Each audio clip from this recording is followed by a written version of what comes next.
Before we continue, I've been personally funding the Finding Genius podcast for 4.5 years now, which has led to 2,700 plus interviews of clinicians, researchers, scientists, CEOs, and other amazing people who are working to advance science and improve our lives and our world. Even though this podcast gets 100,000 plus downloads a month, we need your help to reach hundreds of thousands more worldwide. Please visit findinggeniuspodcast.com and click on Support Us. We have 3 levels of membership from $10 to $49 a month, including perks such as the ability to see ahead in our interview calendar and ask questions of upcoming guests, transcripts of podcasts you're interested in, the ability to request specific topics or guests, and more. Visit findinggeniuspodcast.com and click Support Us today. Now, back to the show. Before we get started, I have a quick favor. I've been self-funding the Finding Genius podcast for 5 years now. I've done over 3,000 episodes. And as you can see on YouTube, we're up over 1 million views on the channel, which is fantastic. The next thing I really want to push on is to get up to 10,000 subscribers, because once we do, we'll be able to put a donate button and we'll be able to solicit donations to help keep the podcast running and to also get the Finding Genius Foundation moving along. We have a big project studying anxiety, depression, and PTSD and working on a product to help people overcome these problems, because I've seen them explode recently after the last 2 years of the whole virus situation. So if you would, please subscribe to the podcast. That would help us tremendously. Give us a thumbs up and check in the description for Buy Me a Coffee. It's about $5. If you could buy me a coffee, I'd really appreciate it. It would help keep the channel going, and I love coffee. Thank you. Forget frequently asked questions, common sense, common knowledge, or Google. How about advice from a real genius? 95% of people in any profession are good enough to be qualified and licensed. 5% go above and beyond. They become very good at what they do, but only 0.1% are real geniuses. Richard Jacobs has made it his life's mission to find them for you. He hunts down and interviews geniuses in every field: sleep science, cancer, stem cells, ketogenic diets, and more. Here come the geniuses. This is the Finding Genius Podcast with Richard Jacobs. Hello, this is Richard Jacobs with the Finding Genius Podcast. My guest today is Erin Smith, CEO of Ocean Soul, S-O-L-E. Erin has degrees from George Mason University, Georgetown University, University of Pennsylvania, began her career in econometrics, and then worked for various global tech firms such as CGI and BT in London, working in the capital markets. Looks like this project, Ocean Soul, is definitely a right turn, let's say, but very, very interesting company. So welcome, Erin, and I'd love to hear your story about Ocean Soul. Thank you. Thank you for having me. I'm happy to be here and tell you and answer any questions you have. Okay, great. Yeah. Tell me a little bit more about your background and how you came to the idea to create Ocean Soul. Well, I didn't create it. It was to be part of the interesting aspect of your question there was a founder, and it was kind of abandoned and kind of unprofitable.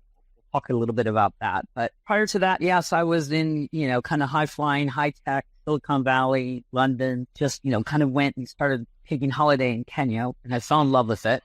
I worked across the Middle East and Africa region, and, kind of right where I turned 50, I decided it was time to leave corporate America and go on to try to do something different. So I kind of found this project that a friend of mine had that was really struggling. She was a marine biologist. It kind of needed a little bit more of a business acumen and strategic planning and I guess some just discipline to turn it around and make it more from a little happy project, passion project to kind of a sustainable, thriving business that, is giving back to communities and conservation. That's kind of how I got there. Well, what's the premise of Ocean Soul? What does the company do? So Ocean Soul is, we're a social enterprise and a nonprofit. We also have a nonprofit arm to our business. We clean beaches. So we clean a bunch of beaches in Kenya and some waterways. We take the flip-flops. We clean all the stuff on the beach because people do ask that. And we have a whole group of ocean mamas that basically do that. And we keep the flip-flops, and the flip-flops are then washed and disinfected, and they turn into art. So basically, we're upcycling, all these flip-flops that we find on our beaches and our waterways throughout Kenya, and they get there for various reasons. But we advocate for conservation and, basically make this art that's like statement pieces so that people can talk about conservation, talk about communities, talk about, kind of the ocean and impact of all the plastic. And that's kind of what we do. Why flip-flops, and what percentage of the garbage on the beach is composed of flip-flops versus other material? Well, what we find is plastic bottles, toothbrushes, lighters. Flip-flops are a lot. We just happen to be in, and Kenya is one of the locations, Somalia as well. You'll see this also down in Guatemala and Costa Rica. I mean, it's kind of around the world in these certain pockets where turtles migrate. It's quite interesting when you have these tides in the oceans where kind of your sea life is moving and migrating from one area to another. That's usually what picks up a lot of trash. Well, flip-flops, because of the volume of people that wear them, especially in hot kind of emerging markets where it's one of the few shoes that, people around the poverty level can afford, you just have this sheer volume of them. And so they get caught up in these tides and they end up kind of on the beaches, the same beaches, co-located where turtles need to be hatching. So, as a statistician, I wouldn't say it's a 1-to-1 correlation, but it's very high correlation. When you see turtle hatching, you'll see predominant group of flip-flops. So probably in certain monsoons, I'd say about 70% of the trash that we see, I would say from a volume perspective, is flip-flops. On non-monsoon, I would say it's probably closer to 30% that is on these beaches that we clean. So you take all the garbage off the beach, but just salvage the flip-flops, or do you just take the flip-flops off? No, we take all of them. So what we've done we've trained people, ladies, and in communities up and down kind of the ocean, like I said, and also in the rivers, because we have 5 major rivers in Kenya, because, obviously, if trash is coming from villages, it migrates through rivers to the ocean. And we've set up, kind of to say like Avon model or pyramid scheme, where there's like a lady at the top and she organized groups to go out and clean the beaches. So we buy the flip-flops from them, and then they have other buyers of toothbrushes and some of the other plastics. So that's what they kind of make money off of all the trash that they find in the beaches. What else can be reused or sold to make money? Let's say they take plastic bottles. They can be broken down and put into some bricks. And, just a lot of plastic gets reformed there in Kenya. We have some of the major machinery where they can kind of reform them. So they'll basically take, let's just say they take one bag. Out of that bag, probably 60% of it can be purchased by another company like ours or somebody that wants that trash. And then the other 40% then has to be, taken to the dump or to a place to be, hopefully properly disposed of. Okay. So these flip-flops, could they be made into anything else, or you're making them to art pieces and that's kind of the end of them? Kind of that's the sad part, because, we do get challenged a lot and say, well, you're just kind of more, quote, upcycling than solving the problem. And that is true. We are more, kind of reforming them and giving them kind of a further life. Right now, these cups that we find, because you find them from, just kind of very low quality. These are not things like Havianas and some of the higher brands that, kind of mix in biodegradable rubber. These are that very plastic PVC. So they're very difficult to repurpose and to reuse. Some of them can go back into melted and reformed, and then they're kind of a recycled flip-flop that some of the flip-flop companies use, kind of as a thin layer. So, some of the companies do that, but that machinery is quite expensive, in Kenya, to have a company that would purchase that level of machinery to do that level of commitment of recycling.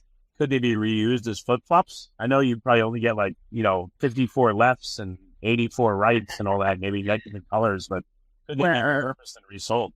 No, they can't, because we recycle about 1.5 million flip-flops a year. So we, huge volume, and most of them have weathered the storm. They're quite, damaged from salt, or they've been worn, down to red, things like that, because they're not like lost flip-flops like you and I would, maybe leave somewhere at a festival or something like that. These are flip-flops people have worn and thrown away. They just haven't been disposed of properly, either at the villages or, kind of in the small cities or the urban areas, in their home country.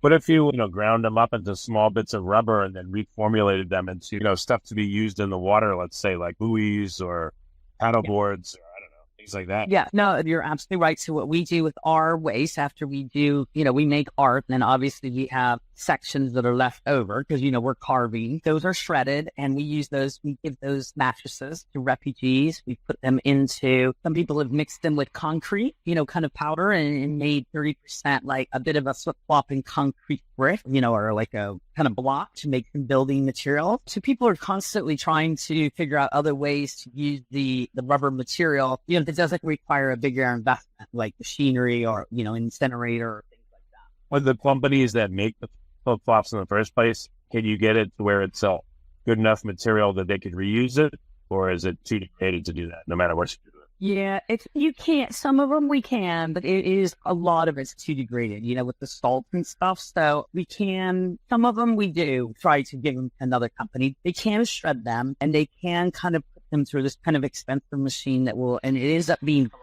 which is fine, and then they could be reused. It's just like where we are in Kenya. Like if I was doing this in America, obviously the machinery would be easier, the electricity would be cheaper, the business would, probably invest in some type of sustainable machinery like that. We just don't, really have that kind of commitment or capital, that these businesses want to improve on in Kenya. Okay. How does this impact the wildlife, by the way? You mentioned turtles hatching, if this is not cleaned up, what happens to the wildlife?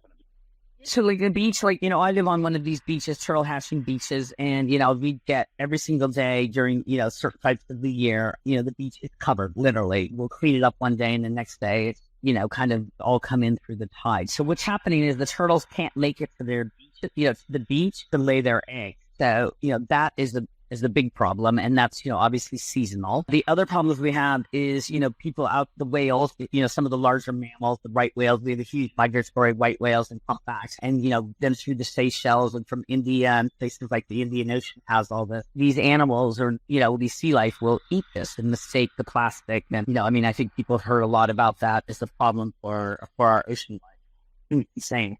So you guys did the cleanups and literally the next day, it's like you did nothing?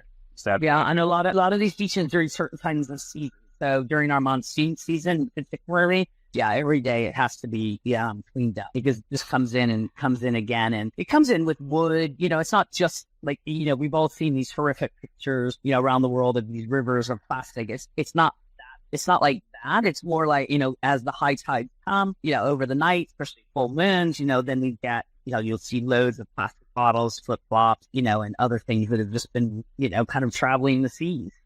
So what do you make these flip-flops into? What kind of, and where do they go? Is it functional art, or is it just to look at, or where do they go? Well, so what we do is we obviously, because we're from Kenya, we have a huge savannah line. We do huge giraffes, all this kind of like lions, giraffes, warthogs, things to represent Kenya. We do lots of marine life. And in these, when I say this, we do everything from kind of a quick, maybe 3-inch, level of a sculpture all the way to life size. I've done an 18-foot giraffe. We've done a car. We've done 2 cars. We've done a Honda. We're in the process of doing a Porsche right now. We've done bottle openers. We've done wall art. We've done tons of just, people come up with ideas, whether they're corporations that want to kind of like stand out in their lobby and have a art or something that they want to make a statement for. We've done that. We've done dogs. People have sent us pictures of dogs. We've done flip-flop dogs for them. Pretty much anyone that's just kind of likes the colors. We're very colorful. If you look on our website, you'll see, they have a kind of a color pattern because those are all the colors of the flip-flops. And we're standard down there. There's vibrant pinks and blues and red, yellows. And so we mix all that together. And, so they're quite a statement piece for people that aesthetically, like that look. So are there enough buyers of this material where you don't have to stockpile it? We have, mostly, like I said, our target is $1.5 million. And to be honest, that's probably, we're almost equal dollar to dollar for every, kind of flip-flop that we recycle is usually, almost correlated with our. So there are times when we have flip-flop shortages, and I would say they're not really shortages. It's just there's probably other people in Kenya that have collected them. We haven't bought them yet, but in general, it's a pretty steady supply. What we need, I'd say once a year we have some challenges around supply.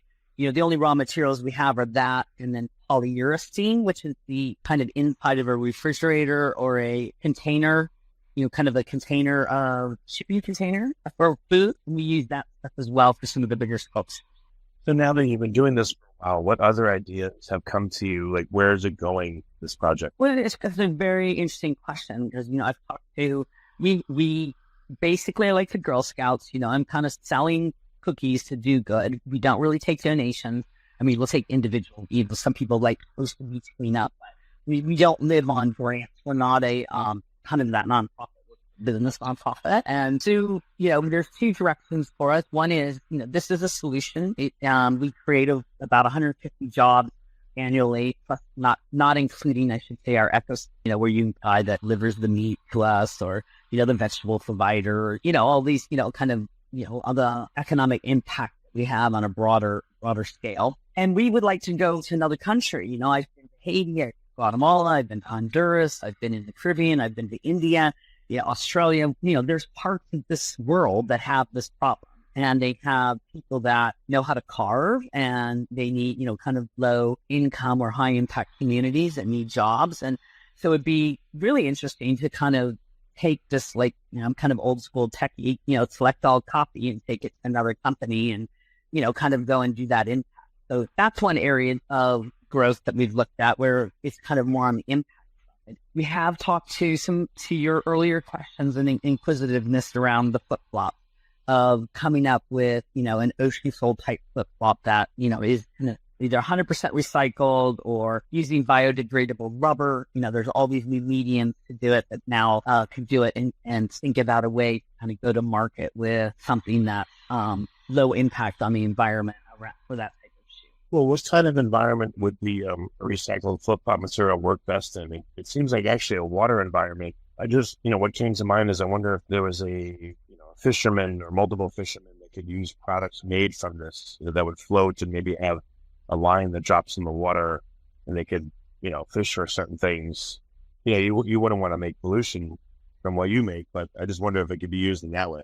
Yeah, I mean, we've made some, fishermen like these birdies. I don't know if you're a deep sea fisherman, like these things that hang off these long lines, that kind of tease in the water. We've made those for a lot of fishermen instead of plastic. We do constantly look for opportunities instead of something being, cheap and, kind of massively manufactured and, fashion, if you will, and try to replace that. It's the challenge is to kind of the genesis of your podcast, the challenge is, when we're on the hustle kind of daily, just kind of trying to, make sure we meet our commitments to our, employees and to our community around hot meals and, fair wages. Sometimes to be able to stop and think of these things strategically without the capital or without the time, as you know, it's well, tell me some of the challenges that you face, because I want to focus on those. I guess because I've been interested in the story.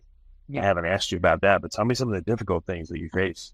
I would say, you're dealing with handmade artisan products, right? So it's kind of everything, every one of our artists were previous wood carvers. So they themselves would cut down trees and, take that wood and make curios that you've seen probably, in Kenya and other places around the world, that solid. So, I think we made a huge impact in taking them away from cutting these trees down to doing this work. When you're dealing with 150 artists that are kind of, getting paid fair wages and getting, supplements to their income and hot meals, you still have the challenges of, kind of their lifestyle that are coming up that, need to be dealt with and helping them, as a part of our network. That's one. Cash flow, we are not in a necessity.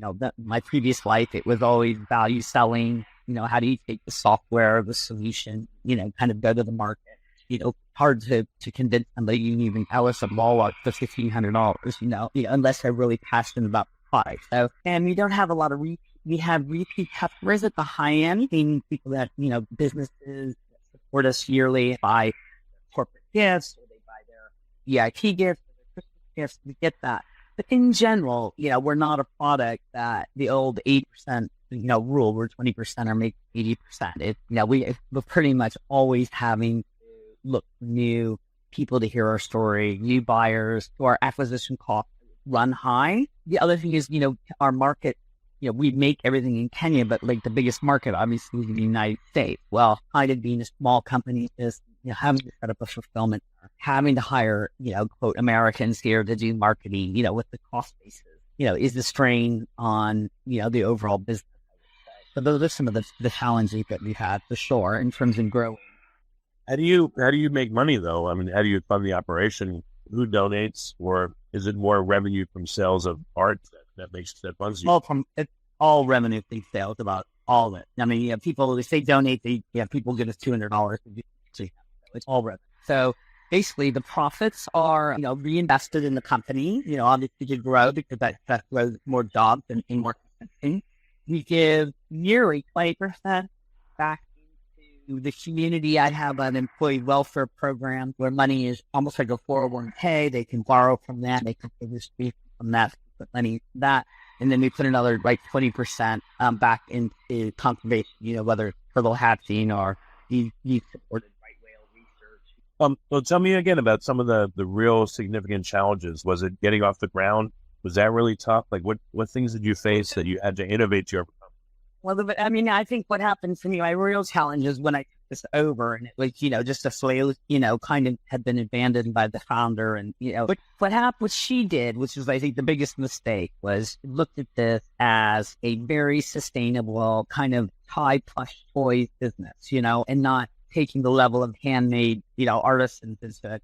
And she took a shareholder and they were 50-50. She took a lot of capital, about $500,000 capital.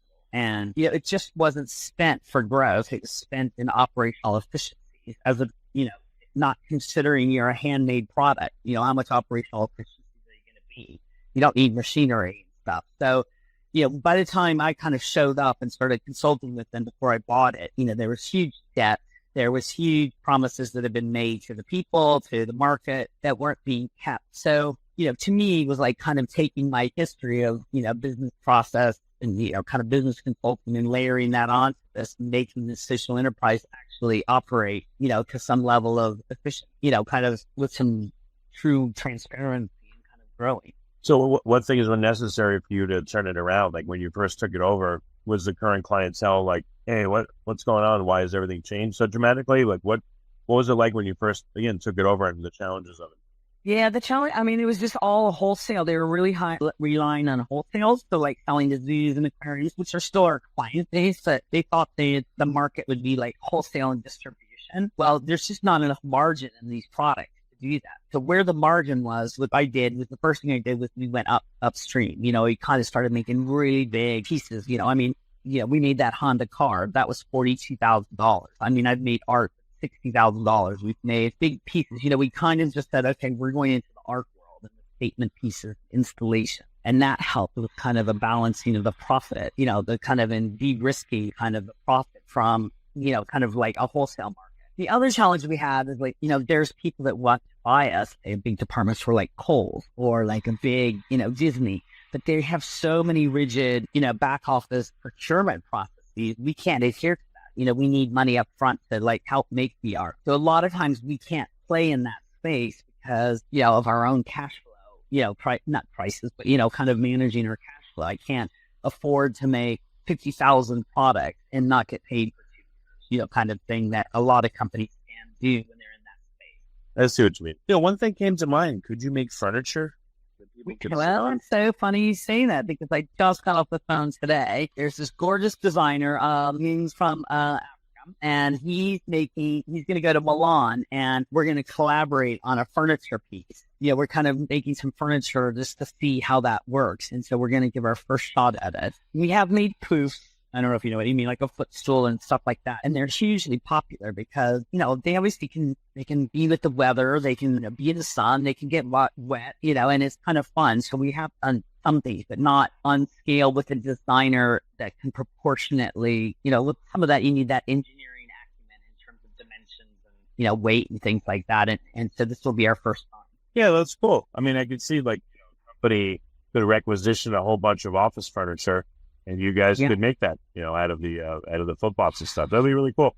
Well, for hospitals or for playrooms or, a lot of things, I guess. Yeah, because right now, like, hospitals do buy are big buyers of some of our art, obviously for children's distraction. You know what I mean? It's like, so everybody kind of, when they get creative, we can collaborate with them. We've made a shoe with Chloe, which is a very famous French designer, and we made the sole for them, and then they made this beautiful shoe, kind of retailed for about $700. None of us could afford it, but it's gorgeous, and that was a really fun project. Yeah, no, it's really excellent. You said that sometimes there's, not a shortage, but, there's not enough flip-flops for you. Like, why do you think that happens? Where does that come from? Two things that happen. Well, funny because there's a good question I asked about 6 years ago, and I started correlating it. One of it is, during the monsoon time, right after the rains, right? That's when obviously we're not getting as much movement of trash around. So, during the dry season. And then the second thing is it's about the time of crops. Most of our employees, they have their own farms, they have, to provide for their family. And so they all own acreage and they're very small subsistence farmers. And so we'll find a lot of times when it's that farming season, that's when a lot of our flip-flop collectors and our whole kind of supply chain, which is kind of informal but formal, is kind of at the farm and not really going out and getting our supplies, funny enough. Oh, how many beaches do you pull from? How many locations? Well, we've opened 13 right now, 13, I'd say. And so when I say that's 13, probably 5 miles for each of those locations. And then we would do the riverways, kind of the rivers that flow through the different counties. So those we're probably in about 16 locations. I mean, there's massive more. The challenge kind of with expansion like that or trying to reach out to Lake Victoria, which is probably about 300 miles from Nairobi, is transportation costs. We've got to fund getting kind of all of those flip-flops down to Nairobi, and that can be quite expensive. So we try to, get them where, there's the transportation cost of moving, the trash, if you will, isn't so high. It doesn't kind of eat up all our cash. What would happen if someone just donated 10 million flip-flops to you? Would that be a good thing or a terrible thing? It's funny. There's a company called Four Oceans. I don't know if you've heard of them. They're always calling me and saying, take your flip-flops. So the issue is, one, Kenya, would they import them from outside? Kenya values them. And so there'd be a huge import tax on them. That's one, which, is crazy because, obviously with some of the changes globally around, where the trash went, things like that, a lot of countries are kind of walking down on taking other people's trash, and they would be considered that. So that would be one. We would love it. If it actually worked out or somehow, that would work out. But, that is the biggest problem is actually Kenya probably wouldn't let it be imported, sadly. Have you tried to get the government of Kenya to, have you considered donating to the government or, the government buying one of the pieces to publicly show their support for the nation's waterways, oceans? Yeah, they have. I mean, KW, we have two groups, UNEP, which is the UN's environmental program there. It's headquartered in Nairobi. We have every climate change, every king and queen of England were just there. And, we always are part of, I would say, any type of anything that's environment. They will have pieces there. They have some of our art there. We have the Kenya Wildlife Service that gets involved. So we partner with them a lot. I mean, Kenya is in a hyperinflation mode right now, trying to, figure their way out of that. So they're interested in riverways and waterways, but, I think there's a couple other issues in front of them. We do have huge support, I would say, not so much from our president. I mean, he is, and he definitely knows of us and things like that. But, in terms of these communities or the Ministry of, Interior and Tourism, we're quite kind of up there in that space. We don't ourselves take on a lot of what I would call lobbying. You know what I mean? It's I think there's other groups that are probably better for us. Again, going back to our art advocates for it. And so it's if it's in your, in your face, you kind of understand what we represent. Are there any groups or people that are against what you do for some reason?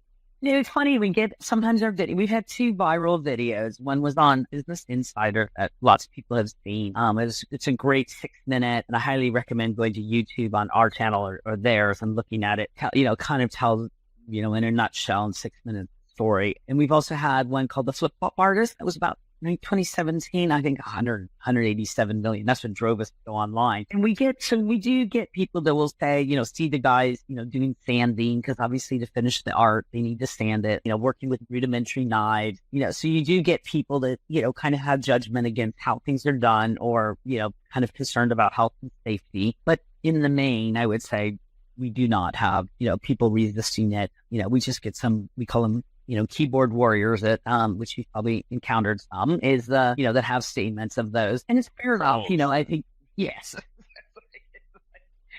I will tell you funny story because we were just looking into the new platform X, obviously previous Twitter and the others, this whole revenue sharing program. And, we do draw a lot of attention with some of our content. And so it's when are we going to monetize? I'm I followed some guy and he was saying, you trolls, I hate you, but I'm driving a Ford F-450 that cost me about $200,000 because of you trolls. So keep it up. Because they're engaging, you know what I mean? Because the engagement's up so high. So I was God, the world's changed a lot, hasn't it? Yeah. Oh, that's crazy. You can recycle the trolls. You can upcycle the trolls, actually. That's what you're doing. We can all get on them and push them in one direction. But I think there's some people that's just what they do, or they even get paid. I think there's even people that get paid to be trolls nowadays. There's in this new economy, this whole, you kind of wonder where all the money comes from, and then you start to really see, there's a lot of people online kind of opinions. Okay. Well, very good, Erin. Again, what's possibly furniture like we discussed? Any other projects that are significant? Where will this be in the next few years? Well, I think we're, I'm Ideally what I would love is somebody to come along and buy it's like a Javianas and become their CSR, kind of mission and go around and, kind of set up more of these workshops and, somebody that has the capital to kind of invest in, kind of taking these flip-flops, instead of making it art and making these big machineries and seeing if we can do something that's more, kind of functional or wearable or something like that. That would be ideal. I think our next stuff is around lifestyle brand, in terms of really looking at the Ocean Soul, flip-flops, what can we do there? And, I think this furniture kind of collaboration would be quite interesting because that could really be a fun, kind of channel and market for us. Yeah, very cool. Well, very good. Erin, what's the best place for people to find out more about Ocean Soul? Where should they go? Oh, well, thank you. I would love for you all to visit Ocean Soul, SOLE.com. We're also .org is where all our nonprofit activities are, but, between the two of them, they all point to each other these days. So, and then the videos we have on YouTube, just any of those channels, and you'll see tons of pictures, loads of media attention that we get, some great content, and, and probably see some fun some products you like. Okay, very good. Well, Erin, it's been good to talk to you. It's a very unique product and business that you're running there. So thank you for being on the podcast. I appreciate it. Oh, thank you so much, Richard. I appreciate it. If you like this podcast, please click the link in the description to subscribe and review us on iTunes. You've been listening to the Finding Genius podcast with Richard Jacobs. If you like what you hear, be sure to review and subscribe to the Finding Genius podcast on iTunes or wherever you listen to podcasts. And want to be smarter than everybody else? Become a premium member at findinggeniuspodcast.com. This podcast is for information only. No advice of any kind is being given. Any action you take or don't take as a result of listening is your sole responsibility. Consult professionals when advice is needed.